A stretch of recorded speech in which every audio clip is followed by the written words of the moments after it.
ಉಡುಪಿಯ ಕಡಲ ತೀರದ ಪ್ರವಾಸಿಗರಿಗೆ ಶಿವದರ್ಶನವನ್ನು ಮಾಡಿಸಲಾಯಿತು.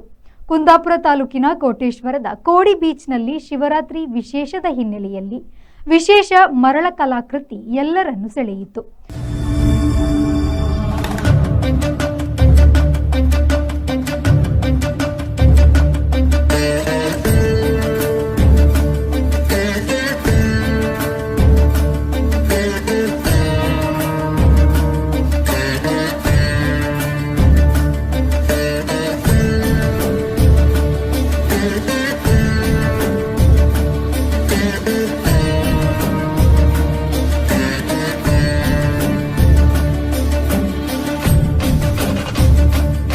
ಬಿಲ್ವಪತ್ರೆ, ರುದ್ರಾಕ್ಷಿಯ ಮಾಲೆ ಸಹಿತವಾಗಿ ನಂದಿ ಹಾಗೂ ಹಾವನ್ನು ಒಳಗೊಂಡ ಶಿವಲಿಂಗವನ್ನು ಮರಳಿನಲ್ಲಿ ರಚಿಸಲಾಯಿತು.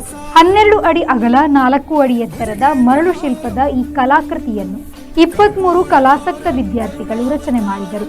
ಗುಡಿಯಲ್ಲಿ ಶಿವಲಿಂಗ ದರ್ಶನ ಎಂಬ ಕಾನ್ಸೆಪ್ಟ್ನಲ್ಲಿ ಈ ಮರಳು ಶಿಲ್ಪವನ್ನು ರಚನೆ ಮಾಡಲಾಗಿದೆ.